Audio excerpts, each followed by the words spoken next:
కొంతమంది కొరియోగ్రాఫర్స్ ఇది card amount కొంచెం ఎస్పెషల్లీ చాలా హైగా ఉంటుంది, అందరూ ఎఫర్ట్ చేయలేరు, దీనివల్ల చాలా టాలెంట్ ఉన్న వాళ్ళు కూడా రాలేకపోతున్నారు ఈ కార్డ్ ఇంత అమౌంట్ పెట్టడం వల్ల అని చెప్పారు. ఎస్పెషల్లీ రాకేష్ మాస్టర్ గారి విషయంలో మీకు తెలిసిందే, ఆయన ఎన్నెన్ని మాటలు అన్నారు ఈ పర్టికులర్ విషయంలో. సోషల్ మీడియాలో వాటన్నింటిలో ఇంటర్వ్యూస్లో కూడా ఆయన దీని మీద చాలా ఘాటుగా స్పందించారు.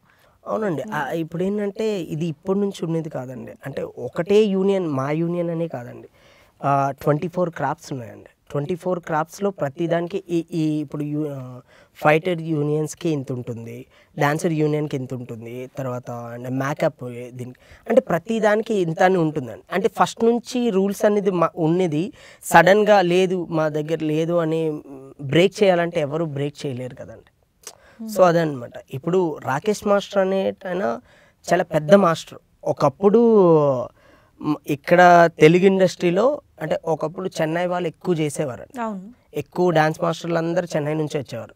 కానీ ఫస్ట్ తెలుగులో కొంచెం మంచి సాంగ్స్ కొంచెం చేస్తున్నారంటే దేవదాస్ మూవీలో సాంగ్స్ అయినా కొన్ని చాలా మంచి సాంగ్స్ చేశారండి రాకేష్ మాస్టర్. సో అక్కడ నుంచి ఏంటంటే ప్రతి ఒక్కరికి కాన్ఫిడెంట్ వచ్చింది. అండ్ మెయిన్గా మా తెలుగు వాళ్ళందరికీ అంటే కొంచెం బయటపడ్డారంటే మా శేఖర్ మాస్టర్ అయినా, జానీ మాస్టర్ అయినా, రాకేష్ మాస్టర్ అయినా వీళ్ళందరూ బయటపడ్డామంటే కేవలం డి అనేది ఒకటి రాగానే అక్కడి నుంచి ప్రతి ఒక్క తెలుగు వాడికి ఒక స్కోప్ దొరికింది. అంటే మేము కూడా చేయగలం అనే ఒక ఇది దొరికింది.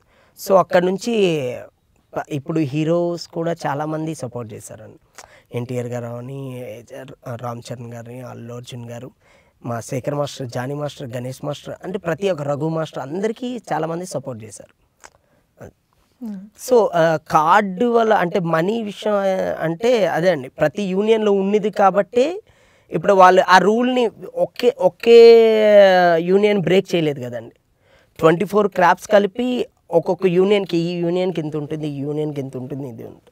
సో అలా ఉండేటప్పుడు ఒక్కరు మాత్రం బ్రేక్ చేయలేరు. డీ విషయానికి వచ్చేటప్పటికి మీరు చెప్పినట్టు చాలామందికి లైఫ్ అన్నది ఇచ్చింది డీ షో ఖచ్చితంగా. కానీ స్టార్టింగ్లో ఉన్నంత పర్ఫార్మెన్సెస్ కావచ్చు, అంటే సీజన్లు మారుతూ ఇప్పటికీ రన్ అవుతున్న షోలో అంటే ఎక్కువగా జిమ్నాస్టిక్స్ చేస్తున్నారు, డ్యాన్సుల కన్నా కూడా డ్యాన్స్ తగ్గిపోయింది, ఏదో ఈ జిమ్నాస్టిక్ టైప్ ఆఫ్ డ్యాన్సులు ఇవే ఎక్కువగా కనిపిస్తున్నాయి అని చెప్పి కూడా కామెంట్స్ వినిపిస్తున్నాయి.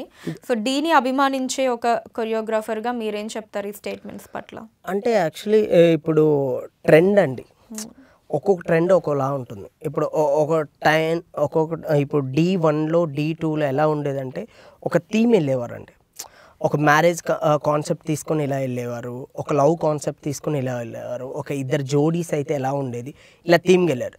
సో ప్రతి చేంజ్ ఓవర్ అలా వచ్చిందండి, ఒక్కొక్క సీజన్కి చేంజ్ ఓవర్ వచ్చింది. సో ఏంటంటే అందరూ కొన్ని రోజులు అంటే డాన్స్ అంటే అందరికీ చాలామంది వరకు కొంచెం బోర్ వచ్చింది. దాని తర్వాత ఇప్పుడు ఏంటంటే మధ్యలో కొంచెం జిమ్నాస్టిక్స్ అనేది యాడ్ చేశారు, అది కొంచెం ఎక్కువ అయింది.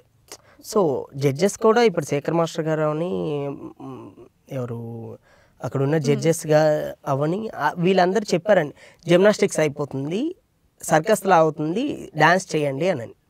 సో అక్కడ ఉన్న కొరియోగ్రాఫర్స్ కూడా తెలుసుకొని మళ్ళీ ఇప్పుడు డ్యాన్స్ చేస్తున్నారండి. ఓన్లీ మళ్ళీ కొంచెం చేంజ్ ఓవర్ వచ్చింది, అంటే నాకు తెలిసి చేంజ్ ఓవర్ వచ్చింది అనుకుంటున్నా. లియో ఎంటర్టైన్మెంట్ ఈ ఛానల్ని ప్లీజ్ సబ్స్క్రైబ్ చేయండి, షేర్ చేయండి, లైక్ చేయండి. Please subscribe to Leo entertainment. Please subscribe to Leo Entertainment YouTube channel. Subscribe Leo Entertainment channel. Leo Entertainment. Please subscribe this channel. Please subscribe to Leo Entertainment. ఇలాంటి interesting videos కోసం తప్పకుండా మా ఛానల్ని subscribe చేయండి.